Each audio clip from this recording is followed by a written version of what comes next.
سامعین محترم، ہماری آج کی نشست بھی گزشتہ سے پیوستہ ہے۔ اللہ کے نبی صلی اللہ علیہ وسلم کی سیرت کے حوالے سے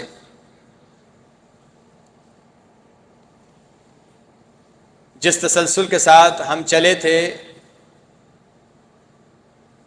آپ صلی اللہ علیہ وسلم کی زندگی کے نشیب و فراز سے ہوتے ہوئے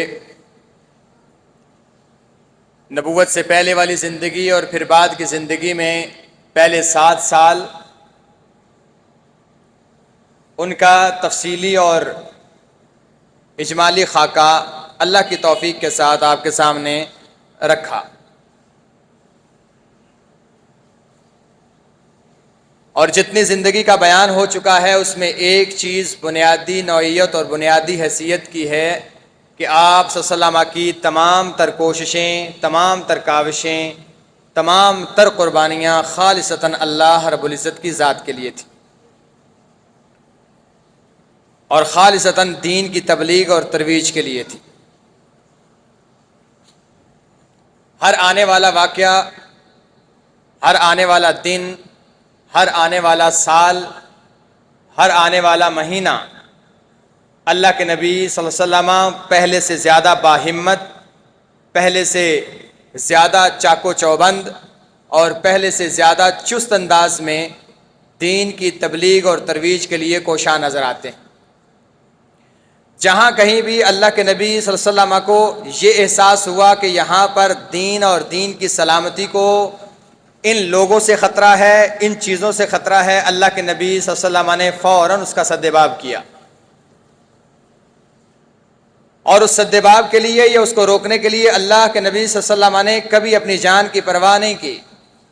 تانوں کی تشنیع، باتیں، گفتگو، جملے، یہ سارے معاملات اللہ کے نبی صلی اللہ علیہ وسلم مکہ میں برداشت کر کے آئے تھے، اور آپ علیہ الصلوۃ والسلام کی طرف اٹھنے والی ہر انگلی اور آپ کی طرف نسبت کیا جانے والا ہر جملہ اور ہر لفظ، تاریخ نے تو اسے، سیرت نگاروں نے اسے محفوظ تو کیا کہ لوگ یہ معاملات کرتے تھے، لیکن اللہ کے نبی صلی اللہ علیہ وسلم نے کبھی ان معاملات کو خاطر میں نہیں لایا۔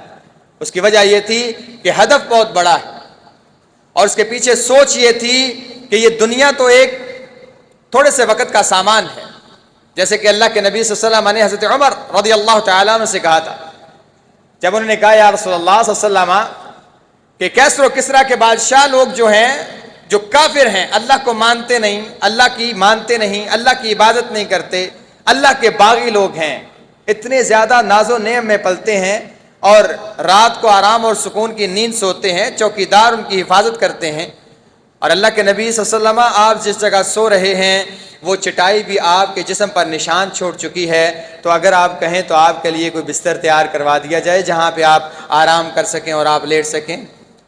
تو اللہ کے نبی صلی اللہ علیہ وسلم نے کہا تھا، عمر، ہماری مثال اس طرح ہے کہ ایک مسافر ہو، اس نے دور جانا ہو اور اس کی منزل بہت دور ہو، وہ رستے میں کسی سایہ دار درخت کے نیچے تھوڑا سا وقت آرام کرنے کے لیے رکے، پھر وہ آگے چل دے۔ تو ہم اس دنیا میں تھوڑے سے وقت کے لیے آرام کے لیے رکے ہیں، کون سا ہم نے یہاں پہ رہنا ہے؟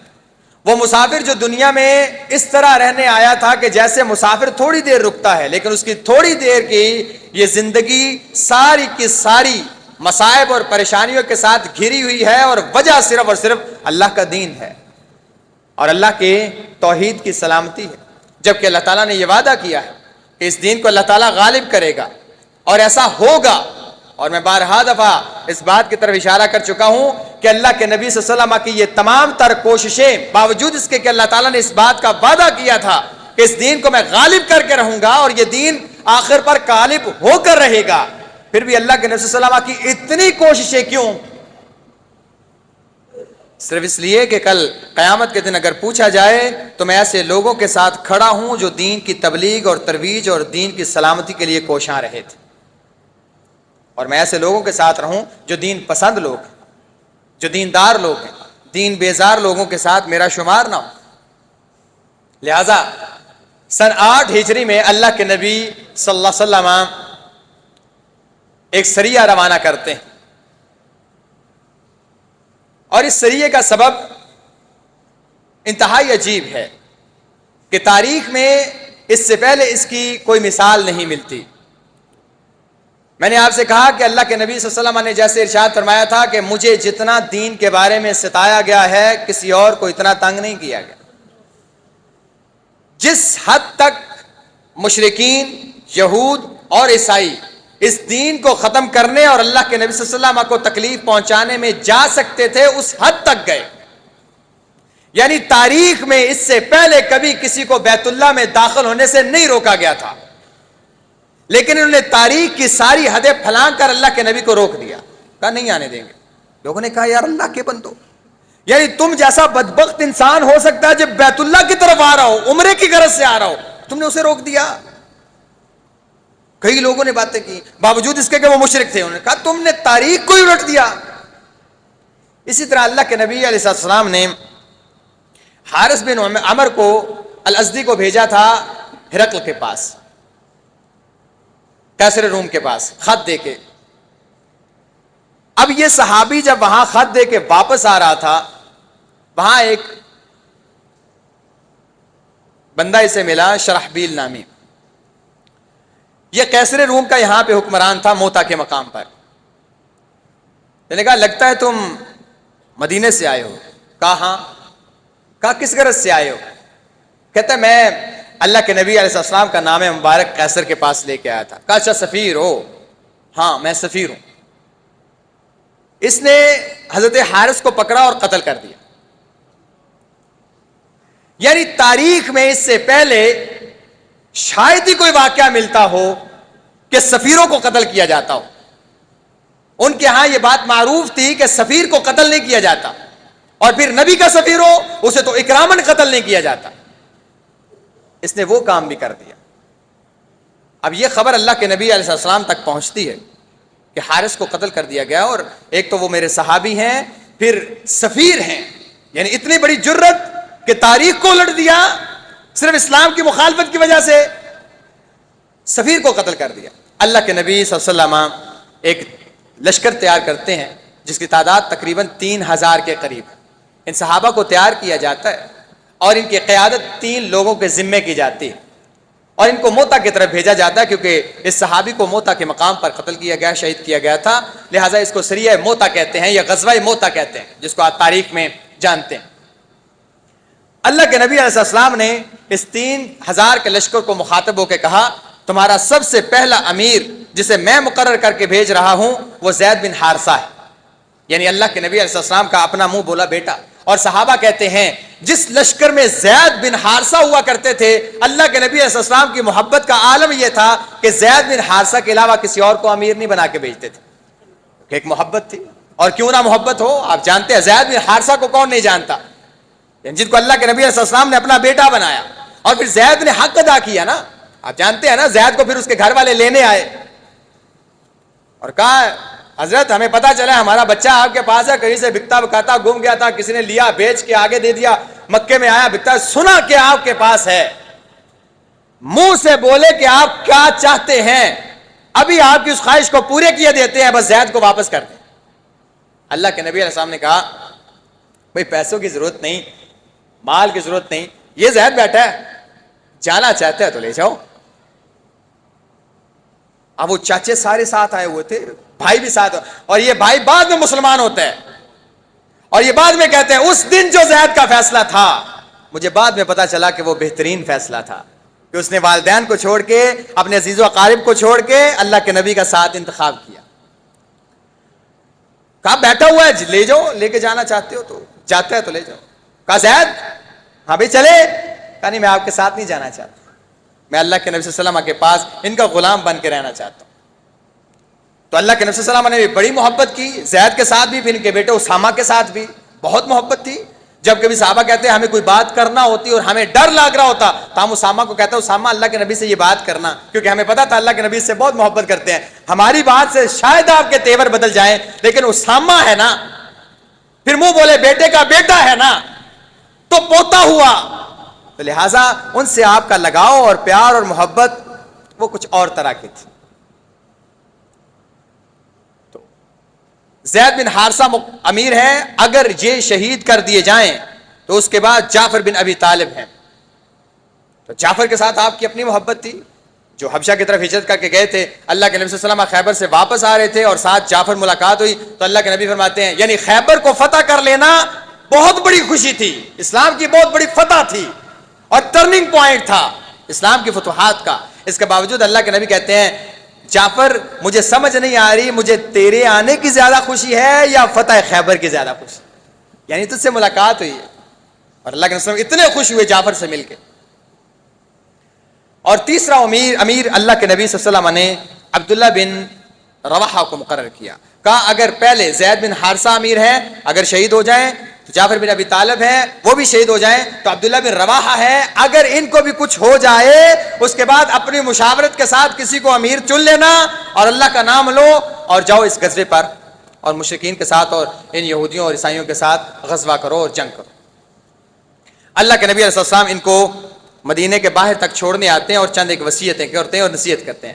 سب سے پہلے ہمیشہ اللہ سے ڈرتے رہنا، اور یہ نصیحت اللہ کے رسول صلی اللہ علیہ وسلم کی تمام لوگوں سے، اتق اللہ حیث ما کنت، جہاں کہیں ہو اللہ کا تقوی نہ چھوڑنا، اللہ سے ڈرتے رہنا، کسی اور کا ڈر نہ دل میں پیدا کرنا، کیونکہ یہ خوف اور یہ ڈر عبادت ہوتا ہے۔ اگر ایک انسان کسی اور سے وہ ڈر اختیار کرے جو اللہ سے کرنا چاہیے ایسا انسان مشرک ہوتا ہے۔ اللہ سے ڈرتے رہنا، تقوی اختیار کرنا، تم کہیں بھی چھپ نہیں سکتے اس سے۔ دوسرا یہاں سے جا رہے ہو اللہ کے نام پر ان کے ساتھ جہاد کرنا۔ نمبر 3 وہاں پہ کچھ لوگ ایسے ہوں گے جو دنیا کو چھوڑ کر رہبانیت اختیار کر چکے ہیں، اپنے معبد خانوں میں عبادتیں کر رہے ہیں، ان کو قتل نہ کرنا، بوڑھوں کو نہ قتل کرنا، بچوں اور عورتوں کو بھی قتل نہ کرنا۔ اور ایک اور بات یاد رکھنا، نہ تم وہاں کے درخت اکھاڑو گے نہ وہاں کے گھر مسمار کرو گے، صرف ان لوگوں سے لڑائی کرنی ہے جو تمہارے مد مقابل آئیں۔ یہاں سے یہ صحابہ کا لشکر روانہ ہوتا ہے اور بعض صحابہ جاتے جاتے یہ اشعار پڑھ کے ان کو الوداع کرتے ہیں کہ جی اللہ کے نام سے آپ جاتے ہیں جہاد کرو، اللہ تمہیں خیر اور سلامتی کے ساتھ واپس لے کے آئے۔ عبداللہ بن رواحہ کہتے ہیں میں اللہ سے دعا کرتا ہوں کہ اللہ تعالیٰ مجھے کبھی واپس لے کے نہ آئے، میں دعا کرتا ہوں اللہ سے ایسے نیزے اور ایسے تیروں کی کہ وہ میری طرف بڑھے اور میرے جگر کو چیر کر پار ہو جائیں اور میرے ساتھی مجھے وہیں چھوڑ کے آ جائیں، یعنی میں شہادت کا سوال کرتا ہوں، میں کبھی واپس نہیں آنا چاہتا۔ لہٰذا یہ لشکر یہاں سے روانہ ہوتا ہے اور جیسے ہی روانہ ہوتے ہیں تو عبداللہ بن رواحہ رونا شروع کرتے ہیں، اور مورخین نے اس کو پھر نقل بھی کیا ہے کہ عبداللہ کیوں روئے۔ لوگ کہتے ہیں کہ حضرت صاحب کیا مسئلہ ہے، گھر والے کہا واللہ ایسا معاملہ نہیں ہے کہ مجھے میرے گھر والے یہ معاملات یاد آ رہے ہیں، بس میں نے اللہ کے نبی صلی اللہ علیہ وسلم کو سنا تھا کہ آپ پڑھ رہے تھے وَإِن مِّنكُمْ إِلَّا وَارِدُهَا كَانَ عَلَىٰ رَبِّكَ حَتْمًا مَقْضِيًّا۔ میں نے اللہ کے نبی کو یہ آیت پڑھتے سنا ہوا تھا اور آج مجھے وہی آیت یاد آ رہی ہے کہ اللہ تعالیٰ فرماتے ہیں مجھ پر یہ لازم اور واجب اور فرض ہے کہ میں تم میں سے ہر انسان کو جہنم کے اوپر ضرور وارد کروں گا، یعنی پل صراط سے ضرور گزاؤں گا، تمہیں پتہ چلے نیچے جہنم ہے۔ تو مجھے یاد آتا ہے میں بھی تو وارد ہوں گا، وہاں سے گزروں گا، اب واپس پلٹوں گا کہ نہیں یہ مجھے نہیں پتا،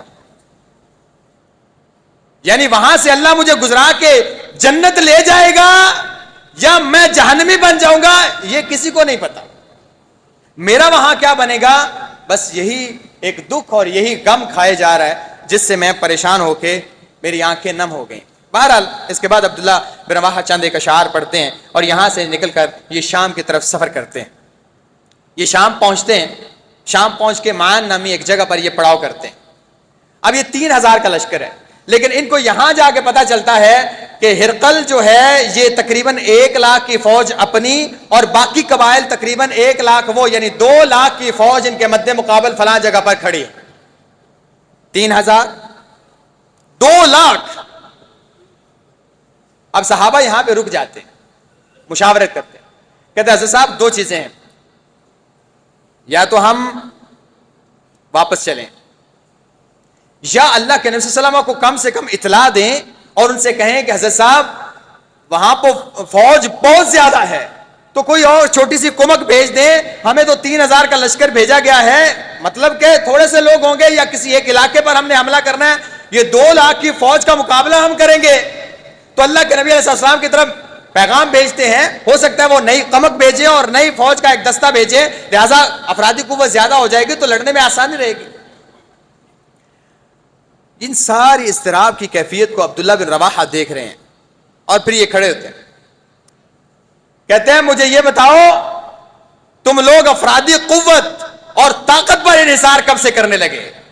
اللہ کی قسم آج تک ہم مسلمان جب بھی لڑے ہیں کبھی بھی طاقت کے بل بوتے پر ہم نے فتح نہیں پائی، ہر دفعہ جو فتح پائی ہے وہ اسلام کی بنیاد پر پائی ہے، اور ہمارے عقیدے مضبوط ہیں، دین مضبوط ہے، اسلام مضبوط ہے، ہمیں بھیجا گیا ہے، ہم دین کی طرف راغب ہیں، دین کے لیے لڑنا چاہتے ہیں، تو دو چیزوں میں ایک تو لازمی ہے، یا شہید ہوں گے یا فتح ہوگی، تو دونوں ہی ہمارے مقصود ہیں، تو لڑو۔ اب تم کہتے ہو افرادی قوت ہوگی تو فتح ہو جائے گی، کب سے تم افرادی قوت کے اعتبار سے لڑنے لگے؟ تمہارے پاس تو اسلام کی قوت تھی، طاقت تھی، عقیدہ تھا، وہ یقین اور وہ توکل تھا جو اللہ، اس کی بنیاد پر تم آج تک فتح حاصل کرتے آئے ہو، آج تک جنگیں لڑتے آئے ہو۔ یہ کیا معاملہ کہ میں دیکھ رہا ہوں بعض کہتے ہیں نئی فوج کا دستہ آئے، بعض کہتے ہیں واپس چلے جاتے ہیں، بعض کہتے ہیں فوج زیادہ ہے، یہ سارے معاملات چھوڑو، اللہ کا نام لو اور یہاں سے نکلتے ہیں، یہ یہاں سے نکلتے ہیں، اور یہ پھر وہی اشعار پڑھتے ہیں اور اپنی اونٹنی کو مخاطب۔ یہاں پہ زید بن ارقم ایک یتیم صحابی تھے، اور یہ بچپن سے عبداللہ بن رواحہ کی کفالت میں تھے، یعنی یتیم کی پرورش یہ کر رہے تھے۔ تو زید بن ارقم کہتے ہیں کہ میں نے اشعار سنے، وہ اپنی اونٹنی کے ساتھ مخاطب تھے، اونٹنی یہاں مجھے اتارنا، یہاں سے 4 دن کی مسافت پر دشمن سے میری مٹ بھڑ ہوگی، میرا سامان لے کے واپس جانا، مجھے واپس لے کے نہ جانا، کبھی میرے دوست وہاں سے گزریں گے تو میری قبر کو دیکھ کے کہیں گے آہ عبداللہ اللہ کے دین کے لیے لڑتا لڑتا یہی پہ رہ گیا تھا۔ کہتے ہیں یہ اشعار میں نے سنا نا، تو زین کہتے ہیں میں رونے لگا، یعنی یہ اپنے لیے شہادت مانگ رہے ہیں، اور اگر یہ شہید ہو گئے تو میں ایک بار پھر یتیم ہو جاؤں گا، میری کفالت کون کرے گا؟ زید کہتے ہیں ان کے ہاتھ میں کوڑا تھا، وہ کوڑا مجھے مارا، کہا بچے چپ کر، اگر اللہ تعالیٰ مجھے شہادت دے دیں تو تجھے اس سے کیا مسئلہ ہے کہ تو واپس چلا جائے؟ میں اگر اللہ تعالیٰ مجھے اس سے فیضیاب کر دیں تو تجھے اس سے کیا مسئلہ ہے؟ میں رونا شروع کر دیا، تو نے مجھے کمزور کرنا چاہتے ہو تو خاموش، چپ کرو۔ یعنی یہ میری اور اللہ کی آپسی دعاؤں کا معاملہ ہے اور مناجات کا معاملہ ہے، تو تم بیچ میں رونا کیوں شروع کرتے ہو کہ جیسے میں ابھی چلا جاؤں گا تو کیا بن جائے گا اور کیا؟ تو خاموش رہو۔ زید کہتے ہیں مجھے چپ کروا دیا گیا۔ بہرحال دشمن کے ساتھ مٹ بھیڑ ہوتی ہے اور وہاں پہ جنگ ہوتی ہے، اور جنگ میں یہ یکے بعد دیگرے تینوں سپہ سالار شہید کر دیے جاتے ہیں۔ سب سے پہلے زید بن حارثہ کو شہید کر دیا جاتا ہے، اس کے بعد جعفر بن ابی طالب یہ سپہ سالار بنتے ہیں، جھنڈا پکڑتے ہیں، تو ان کا ایک ہاتھ کاٹ دیا جاتا ہے، یہ اپنا جھنڈا دوسرے ہاتھ میں لیتے ہیں، وہ بھی کاٹ دیا جاتا ہے، پھر اپنے دونوں ہاتھوں سے اس کو سینے کے ساتھ لگا لیتے ہیں، اور اس طرح کر کے ان کو شہید کیا جاتا ہے۔ تو عبداللہ بن رواحہ اس جھنڈے کو پکڑتے ہیں اور سنبھال کے عبداللہ بن رواحہ کو بھی شہید کر دیا جاتا ہے۔ صحابہ کہتے ہیں جب ہم نے اپنے شہداء کو دیکھا تو جعفر بن ابی طالب کے جسم پر 50 سے زائد زخم تھے اور ایک بھی زخم پشت پر نہیں تھا، یعنی آپ نے پیٹھ نہیں پھیری، ہاتھ کاٹ دیے گئے لیکن پیٹھ نہیں پھیری۔ اور اللہ کے نبی علیہ السلام فرماتے ہیں اللہ تعالیٰ نے جعفر کو ان دونوں ہاتھوں کے بدلے 2 پر دیے ہیں، فرشتوں کے ساتھ جہاں چاہتے ہیں اڑ جاتے ہیں، شان ہے۔ اور جہاں یہ غزوہ ہو رہا تھا، یہ معاملہ ہو رہا تھا، وہیں اللہ کے نبی صلی اللہ علیہ وسلم من وعن اس کو لائیو دیکھ رہے تھے۔ صحابہ کہتے ہیں اللہ کے نبی علیہ السلام نے صحابہ کو کہا کہ جمع ہو جاؤ، اور آپ ممبر پر چڑھے اور آپ نے کہا تمہیں خبر دوں کہ موتا والوں کا کیا معاملہ ہے۔ زید بن حارثہ نے جھنڈا پکڑا، ان کو شہید کر دیا گیا، اور وہ جنت میں جب میں اس کی شہادت کی گواہی بھی دیتا ہوں اور اسے جنت کی بشارت بھی دیتا ہوں، اور اللہ تعالیٰ اس سے اس کی معافی کی دعا بھی کرتا ہوں۔ صحابہ کہتے ہیں ہم نے یہ گواہی بھی سن لی، اللہ کے نبی صلی اللہ علیہ وسلم سے دعا بھی سن لی۔ کہا اس کے بعد جعفر بن ابی طالب نے وہ جھنڈا پکڑا، ان کو بھی شہید کر دیا گیا، لہٰذا ان کی شہادت کی گواہی بھی دیتا ہوں، ان کے جنت کی بشارت بھی دیتا ہوں۔ اس کے بعد عبداللہ بن رواحہ مردانہ وار لڑے ہیں لیکن ان کو بھی شہید کر دیا گیا ہے، اور اب جھنڈا خالد بن ولید کے پاس ہے۔ اور اللہ کے نبی صلی اللہ علیہ وسلم یہاں کہتے ہیں اللہ ھذا سیف من سیوفک فانتصر بہ، اللہ یہ خالد تیری تلواروں میں سے ایک تلوار ہے، تو اس کے ذریعے اس لشکر کی مدد فرما۔ اللہ تعالیٰ نے مدد فرمائی۔ یہ سارا منظر آپ صلی اللہ علیہ وسلم نے دیکھا، آپ کو اللہ تعالیٰ نے دکھایا اور آپ نے صحابہ کو بیان کیا، اس لیے بعض اس کو غزوہ کہتے ہیں کہ آپ صلی اللہ علیہ وسلم دیکھنے کے اعتبار سے اس غزوے میں شریک ہوئے۔ لہٰذا یہاں خالد کے ہاتھ میں جب یہ قیادت اور کمان آتی ہے تو خالد ایک دن مقابلہ کرتے ہیں، دوسرے دن مقابلہ، اور یہ بڑے ذہین قسم کے جرنیل تھے. آپ کو میں نے پہلے بتایا کہ خالد جس دن ایمان لے کے آئے، خالد کہتے ہیں وہ دن ہے اور آج کا دن ہے، اللہ کے نبی علیہ السلام نے جتنے بھی غزوات بھیجے مجھے سامنے رکھا اور مجھے پیچھے نہیں ہونے دیا، میری طرف خاص توجہ رکھی، کیونکہ یہ ماہر انسان تھے جنگوں کے. دوسرے دن خالد نے راتوں رات ایک ترکیب لائی. خالد رضی اللہ تعالیٰ نے ایسا کیا، جو لشکر کے دائیں طرف لڑ رہے تھے ان کو کہا تم بائیں طرف آ جاؤ، اور جو بائیں طرف تھے ان کو کہا دائیں طرف آ جاؤ. اگلوں کو پیچھے اور پچھلوں کو آگے کر دیا. اس سے ہوا کیا؟ لشکر وہی تھا لیکن جو لوگ اگلے لشکر میں موجود تھے وہ اپنی اپنی جگہ پر تھے. انہوں نے سمجھا کہ نئی قمق آ گئی ہے، فوج کا نیا تازہ دم دستہ آ گیا، اور یہ ترکیب کام کر گئی. یعنی وہ تو پہلے کب سے 7 دن ہو گئے لڑ رہے ہیں اور وہ پرانے تھکے ہوئے، اور اب تک ان کا کوئی حال نہیں تھا لڑائی کر کر کے. لیکن جیسے حضرت خالد نے یہ ترتیب تبدیل کی، ان کے حوصلے ٹوٹ گئے. ٹوٹے اس لیے یہ تو نئی فوج آ گئی ان کی، پرانے لوگ تو اب آرام کریں گے، تو لہٰذا وہ جب آرام کریں تو دوبارہ حملہ کریں گے، تو نئی فوج کا ہم کیسے مقابلہ کریں؟ تو ان کے حوصلے ٹوٹ گئے. خالد کہتے ہیں صرف میرے ہاتھ سے موتا کے دن 9 تلواریں ٹوٹ گئیں. یعنی ایک تلوار کے ساتھ ایک انسان کتنی دیر جنگ کر سکتا ہے، پھر کتنے لوگوں کو قتل کر سکتا ہے. آپ اس سے حساب لگا لیں کہ اس خالد رضی اللہ تعالیٰ کے اکیلے کے ہاتھ سے 9 تلواریں موتا کے دن ٹوٹیں تو کتنی جنگ کی ہوگی. صحابہ کہتے ہیں اس دن ہم نے مشرکین کو اتنا قتل کیا کہ خون کی ندیاں بہہ گئیں. مورخین کہتے ہیں صرف 12 صحابہ شہید ہوئے اور 3000 سے زائد مشرکین کو تیک کیا گیا. یہ اسلام کی قوت تھی، ایمان کی قوت. لہذا اللہ تعالیٰ نے اس جنگ میں ان کو فتح دے دی اور اللہ کے نبی صلی اللہ علیہ وسلم کو یہ خوشخبری مل بھی گئی. یہ صحابہ واپس آتے ہیں اور اللہ کے نبی علیہ السلام ان کا استقبال کرتے ہیں. لیکن کئی ایسے بچے تھے جن کے باپ ان میں دوبارہ موجود نہیں تھے، جن میں اللہ کے نبی صلی اللہ علیہ وسلم کا سب سے زیادہ دھیان جعفر کی طرف تھا. تو آپ صلی اللہ علیہ وسلم نے کہا جعفر کے بچوں کو بلاؤ. ان کی والدہ نے ان کو نہلا کے کپڑے شپڑے نئے پہنا کے رکھا ہوا تھا کہ بابا آ رہے ہیں. تو آپ نے ان کو گود میں لیا اور رو دیے. کہتے ہیں لگتا ہے آپ کو جعفر کے حساب سے کوئی خبر پہنچی ہے. کہاں جعفر آج شہید کر دیے گئے. جب استقبال کے لیے آپ صلی اللہ علیہ وسلم نکلے، باقی سارے بچے بھی نکلے، تو آپ نے کہا جعفر کے بچوں کو مجھے دے دو. لہٰذا آپ نے اپنے آگے جعفر کے بچوں کو بٹھایا اور ان کو پیار کرتے ہوئے تو آپ ان کا استقبال کرتے ہیں اور واپس آتے ہیں. اس کے بعد اللہ کے نبی علیہ السلام نے ان کے ڈھیر سارے فضائل بھی بیان کیے ہیں. خاص طور پر یہ جو 3 سپہ سالار تھے، اللہ کے نبی علیہ السلام ارشاد فرماتے ہیں، ابو امامہ باہلی کہتے ہیں میں نے اللہ کے نبی صلی اللہ علیہ وسلم کو یہ بیان کرتے ہوئے سنا کہ میں سویا ہوا تھا تو میرے پاس 2 آدمی آئے. انہوں نے مجھے بغل سے پکڑا اور اٹھا لیا. کہا چلیں بھائی. اور چلتے چلتے ہم ایک انتہائی عجیب قسم کے پہاڑی سلسلے میں پہنچتے ہیں. وہاں پہ پہاڑوں پہ چڑھنا بڑا مشکل تھا، ان کے رستے اس طرح کے تھے. تو مجھے انہوں نے کہا یہاں پہ چڑھیں. میں نے کہا مجھ سے نہیں چڑھنے ہوگا، یہ بڑا مشکل معاملہ ہے. کہا ہم آپ کا ساتھ دیتے ہیں، آپ کی مدد کرتے ہیں، آپ چڑھیں. لہٰذا میں وہاں سے چڑھنا شروع ہوا. تھوڑا سا بلند ہوا تو مجھے کچھ آوازیں شروع ہوئی سنائی دینا، رونے کی، پیٹنے کی، چیخنے اور چلانے کی آوازیں. میں نے کہا یہ کیا ہے؟ تو مجھے بتایا گیا یہ جہنمیوں کی آوازیں ہیں جو چیخو پکار کر رہے.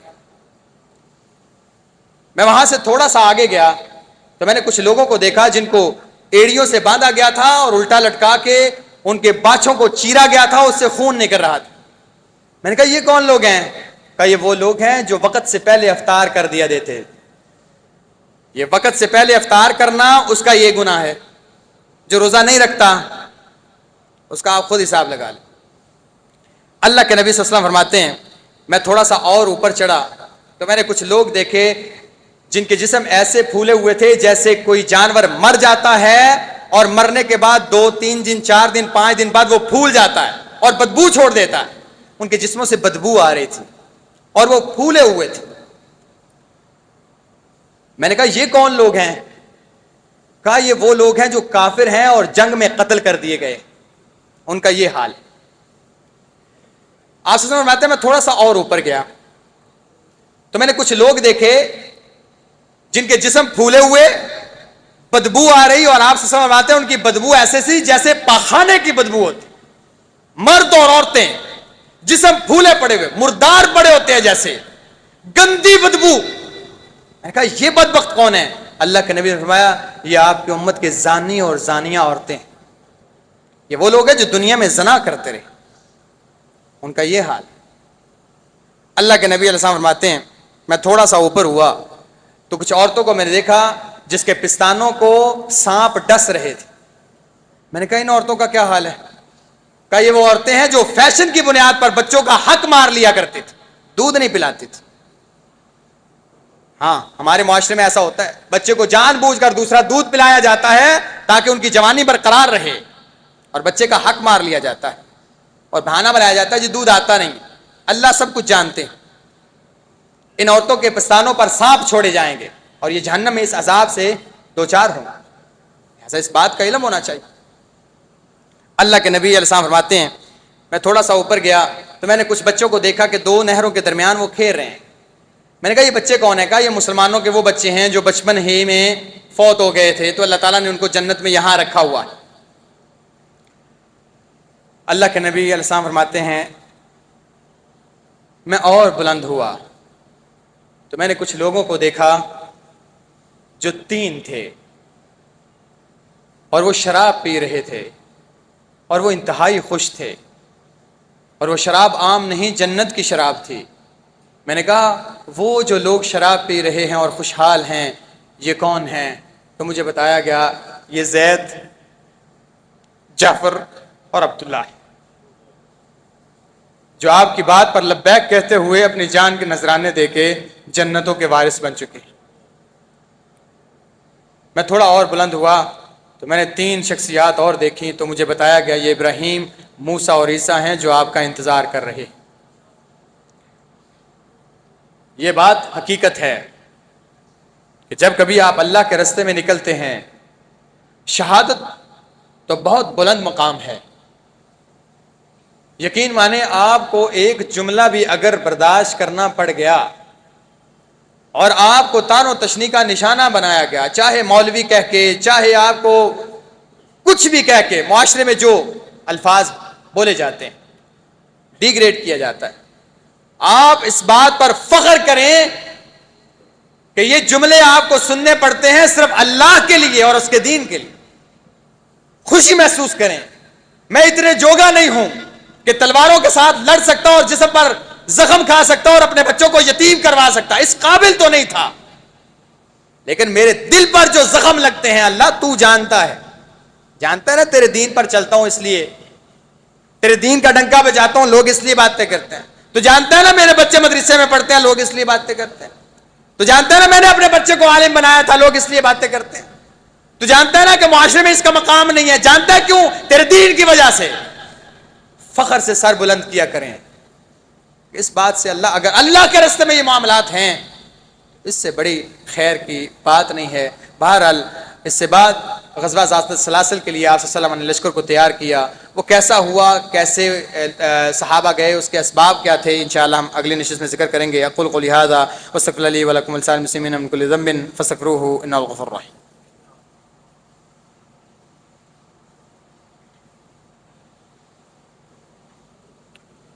ان الحمد للہ نحمده ونستعینه ونستغفره ونؤمن به ونتوکل علیہ ونعوذ باللہ من شرور انفسنا ومن سیئات اعمالنا من يهده الله فلا مضل له ومن يضلله فلا هادي له. اما بعد فاعوذ باللہ من الشیطان الرجیم. بسم اللہ الرحمن الرحیم. وذکر فإن الذکرى تنفع المؤمنین. سبحان ربک رب العزة عما یصفون وسلام علی المرسلین والحمد للہ رب العالمین.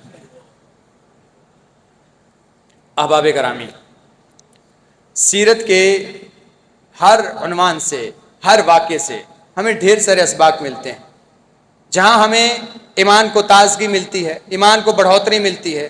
ہمیں پتہ چلتا ہے کہ اگر وہ صحابہ یا اللہ کے نبی صلی اللہ علیہ وسلم کی زندگی میں آپ اس طرح کر کے گئے ہیں, زندگی تو گزر گئی ہے, نام باقی, اللہ کے ہاں مقام باقی. لہذا آپ ہمیشہ اپنا مطمع نظر آخرت رکھیں, اللہ کی رضا رکھیں. لوگوں کے معیار تو بدلتے رہتے, لوگوں کا کیا ہے. لہذا سیرت کے جن اسباق سے جو موتی آپ کو ملتے ہیں کوشش کریں اسے آپ اپنی زندگی میں ڈھالیں اور زندگی پر اپلائی کریں. ان معاملات کو صرف سننے کی حد تک نہ رکھیں۔ آخر میں ایک التماس ہے، اور وہ التماس تنقید برائے تنقید نہیں ہے۔ میں کوشش کرتا ہوں کہ مجھ سے اگر کوئی غلطی ہو تو میں اس کی وضاحت کروں، یا ان معاملات کو اس حد تک سمجھاؤں جس حد تک آپ لوگ سمجھ سکتے ہیں، لیکن صرف گزارش یہ ہے کہ میں ہر اس بات کا مسئول ہوں جو میں کہتا ہوں، میں اس بات کا مسئول ہوں جو میں کہتا ہوں، اس بات کا میں مسئول نہیں جو آپ سمجھتے ہیں۔ میں نے جو کہا میں پوری ذمہ داری کے ساتھ اس کا جواب دوں، آپ نے کیا سمجھا اس کا میں ذمہ دار نہیں ہوں۔ معذرت کے ساتھ میری اگر کوئی بات آپ کو سمجھنے میں غلطی لگے اور اس میں کوئی دو رائے نہیں کہ میں نے کہا غلط ہو، کہہ سکتا ہوں، انسان ہوں، بعض دفعہ شاید جان بوجھ کر کم علمی کی وجہ سے کہہ جاؤں، بعض دفعہ شاید بھول کر کہہ جاؤں تو غلط کہہ سکتا ہوں، لیکن بعض دفعہ میری صحیح بات کو غلط سمجھنا یہ میری ذمہ داری نہیں ہے کہ آپ کیا سمجھتے ہیں۔ ہاں، اگر مجھے پتا چلتا ہے تو میں ہر بات کی وضاحت کر دیتا ہوں کہ جی لوگوں نے یہ سمجھا تو میرا مقصود یہ نہیں تھا، وہ میں پورے شرح صدر کے ساتھ اور کھلے دل کے ساتھ اس کو تسلیم بھی کرتا ہوں۔ لہٰذا میری کچھ باتیں اگر آپ کو محسوس ہوتا ہے کہ یہ بات ان کو نہیں کرنی چاہیے تھی، یا یہ بات آپ کو اس طرح سمجھی ہے، تو میں شرح صدر کے ساتھ اس کے لیے حاضر ہوتا ہوں، لیکن ان باتوں کے لیے جو میں کہتا ہوں، ان باتوں کے لیے نہیں جو لوگ سمجھتے ہیں، کیونکہ ہر ایک کا فہم، ہر ایک کا انداز، ہر ایک کی سمجھ وہ اپنے ٹائم مختلف ہے۔ کوئی پازیٹیو بات کو بھی نیگیٹو سمجھ لیتا ہے، کوئی نیگیٹو بات کو بھی پازیٹیو لے لیتا ہے، تو سمجھ تو اپنی۔ تو میں جو باتیں کہتا ہوں میں ان کا مسئول ہوں۔ اللہ تعالیٰ ہم سب کو دین کی سمجھ عطا فرما، ہم سب کے گناہوں کو معاف فرما، ہم سب کے نیک اعمال قبول فرما۔ اللہ جو فوت ہو چکے ہیں کروڑ کروڑ جنت عطا فرما۔ اللہ ہمارے والدین کو صحت والی، سلامتی والی، عافیت والی، اسلام والی زندگی عطا فرما۔ ہمیں ہمارے والدین کے لیے صدقہ جاریہ بنا، ہمیں ہمارے والدین کے لیے صدقہ جاریہ بنا، ہمارے بچوں کو دین کے لیے قبول فرما، اللہ انہیں دین پر استقامت عطا فرما، ہمارے لیے صدقہ جاریہ بنا۔ ربنا تقبل منا انك انت السميع العليم وتب علينا انك انت التواب الرحيم، وصلى الله تعالى على خير خلق محمد وعلى اله وصحبه اجمعين برحمتك يا ارحم الراحمين۔